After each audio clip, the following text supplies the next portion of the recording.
नमस्कार,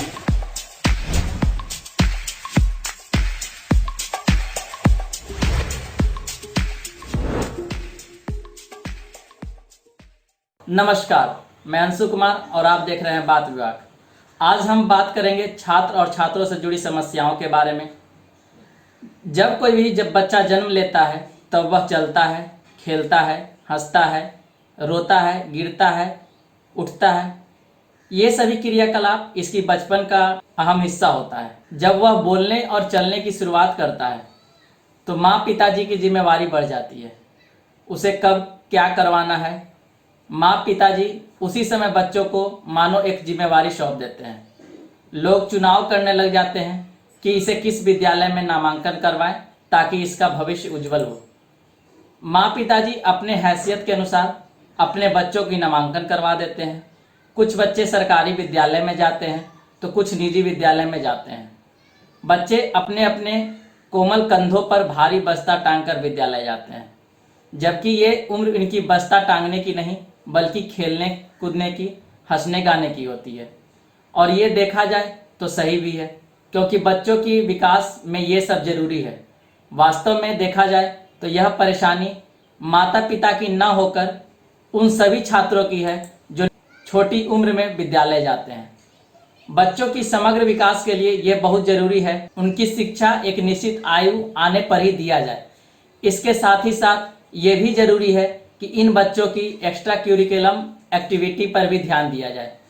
कई बच्चे विद्यालय जाना पसंद नहीं करते हैं, फिर भी उसे ज़बरदस्ती भेजा जाता है। मैं ये नहीं कह रहा हूँ कि उसे विद्यालय नहीं जाना चाहिए, जाना चाहिए, बिल्कुल जाना चाहिए, लेकिन उससे पहले यह जान लेना चाहिए कि आखिर वह विद्यालय क्यों नहीं जाना चाहता है। क्या उसे कोई समस्या है या फिर कोई इसे अन्य चीज़ में मन लगता है। तो उसकी क्रियाकलाप को देखें और उसके बाद ये निर्णय लें कि उन्हें क्या करना है, उन्हें पढ़ना है या फिर उन्हीं उसी के क्रियाकलाप में उसी की तरफ ढाल देना है। अब बात करते हैं किशोरावस्था की। बच्चे धीरे धीरे पढ़ते पढ़ते जब हाई स्कूल या फिर उच्च विद्यालय में आते हैं तो इन्हें भी कई समस्याओं का सामना करना पड़ता है। हमारे बिहार में ज़्यादातर छात्र सरकारी विद्यालय में नामांकन करवाते हैं। यहाँ सरकारी विद्यालय का हाल उसी तरह है जैसे एक अनाथ बच्चा। छात्र विद्यालय में आते हैं पर पढ़ते नहीं हैं। पहले तो बहुत सारे छात्र विद्यालय में उपस्थित भी नहीं होते हैं। शिक्षकों की भी वही स्थिति होती है जो छात्रों की होती है। सभी छात्रों को अपने अगल बगल की कोचिंग संस्थाओं पर निर्भर होना पड़ता है। ऐसा बिल्कुल भी नहीं है कि शिक्षक शिक्षित नहीं होते हैं। वही शिक्षक अपना कोचिंग संस्थान खोले हुए होते हैं जहां पर उसी छात्र को पढ़ाते हैं जो उनके सरकारी विद्यालय में आते हैं। खैर छोड़िए, हम बात करते हैं उन छात्रों की जिनके पास पैसा का अभाव होता है, जो प्राइवेट कोचिंग संस्थान में नहीं पढ़ सकते हैं और जिनमें पढ़ने की ललक होती है। तो सरकार के द्वारा कई छात्रवृत्ति योजनाएं भी लाई जाती है, लेकिन छात्रवृत्ति का पैसा छात्रों तक पहुंच ही नहीं पाता है। इस समय कई छात्र को तो ये भी पता नहीं चल पाता है कि छात्रवृत्ति होती क्या है। बहुत सारे छात्र इस कंडीशन में कोई ना कोई काम करने लग जाते हैं, जिससे हमारे बच्चों की भविष्य बिगड़ जाती है। कई छात्र बुरे लत में पड़ जाते हैं और कई छात्र गलत कदम उठा लेते हैं। बहुत सारे लोग केवल इनकी कार्यों को देखकर सिर्फ यही सवाल करते हैं कि पढ़ने क्यों नहीं जाते हो। किन्हीं के पास इनकी समस्याओं का समाधान नहीं होता है। हम यहाँ यही कहना चाहते हैं कि सरकार इन सभी विद्यालयों पर विशेष ध्यान दें, नियमित अंतराल पर सभी सरकारी विद्यालयों का भ्रमण करें और अपने अधिकारियों की मदद से छात्रों की समस्याओं का समाधान करें। कुछ ऐसी योजना लाएं जिससे सभी छात्र प्रतिदिन विद्यालय आएं और इन्हें किसी भी तरह का प्राइवेट कोचिंग संस्थान की जरूरत ना पड़े और विद्यालय में उन सभी सुविधाओं को प्रदान करें ताकि बच्चे न सिर्फ वहां पढ़े बल्कि खेल कूद में भी अपना नाम कमाएं, जिससे देश का भी नाम ऊंचा हो। सबको अपनी रुचि के अनुसार शिक्षा प्रदान करने की कोशिश करें। अपने हर एक सरकारी विद्यालय को आदर्श विद्यालय बनाने की मुहिम चलाएं। तो आइए अब बात करते हैं हाई स्कूल पास हो जाने के बाद की परेशानियां क्या होती है छात्रों की। तो छात्रों की इस समय की सबसे बड़ी समस्या होती है विषयों का चयन करना। सारे छात्र 10वीं बोर्ड की परीक्षा पास करके विषय का चयन करते हैं। ज़्यादातर छात्र दो पहलुओं को दिमाग में रखकर विषयों का चयन करते हैं। पहला, अपने माता पिता की हैसियत, और दूसरा, समाज क्या कहेगा।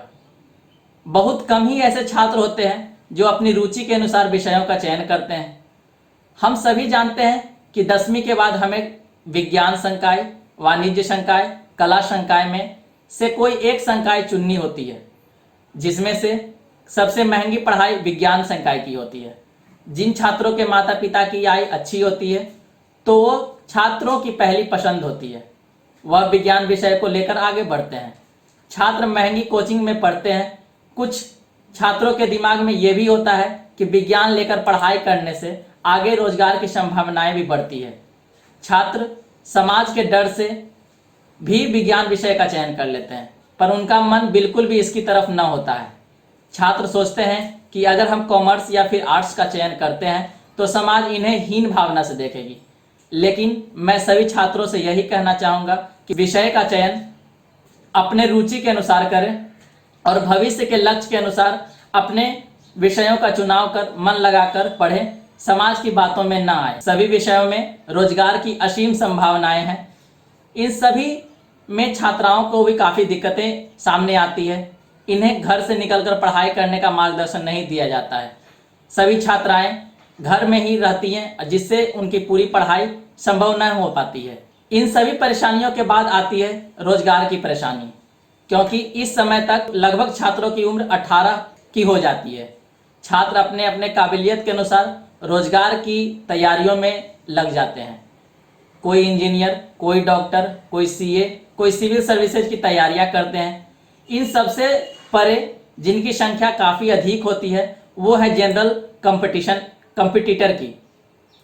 सबसे अधिक समस्याएं इसी क्षेत्र में हैं। छात्र बड़े उत्सुकता के साथ तैयारी में लग जाते हैं, पर समस्याएं अब शुरू होती है। उसमें रिक्तियों का ना आना, फिर फॉर्म भरते समय हैवी अमाउंट डिमांड करना, परीक्षा काफ़ी समय बाद होना, पेपर लीक की समस्याएं, छात्रों के हड़ताल के बाद परिणाम घोषित करना, फिर ज्वाइनिंग में देरी करना इत्यादि समस्याओं का सामना सभी छात्रों को करना पड़ता है। छात्र यही आस में लगे होते हैं कि कब नई बहाली आएगी, कब उन्हें नौकरी लगेगी।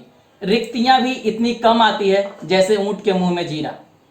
इतने में भी जिन कुछ बच्चों का चयन हो भी जाता है तो वो बस इंतजार में बैठे रहते हैं कि उनका कब ज्वाइनिंग लेटर आएगी। कुछ रिक्तियों की बहाली इतना लेट हो जाता है कि छात्र तब तक कोई दूसरा काम ढूंढ लेते हैं। एक वैकेंसी को पूरा करने में लगभग 4 या 5 साल का समय लग जाता है। वैसे छात्रों की समस्याएं तो अनंत है, पर उसका समाधान नगण्य। छात्रों का जीवन पूरी तरह समस्याओं से भरा होता है जब तक कि उसे कोई अच्छी रोजगार प्राप्त नहीं हो जाता है। तो ये तो थी छात्र और छात्राओं से जुड़ी कुछ समस्याएं और समाधान। आशा करते हैं कि इस वीडियो को आप ज़्यादा से ज़्यादा शेयर करेंगे, और अगर ये वीडियो आपको अच्छा लगा हो तो लाइक करें, सब्सक्राइब करें। मैं अंशु कुमार, धन्यवाद।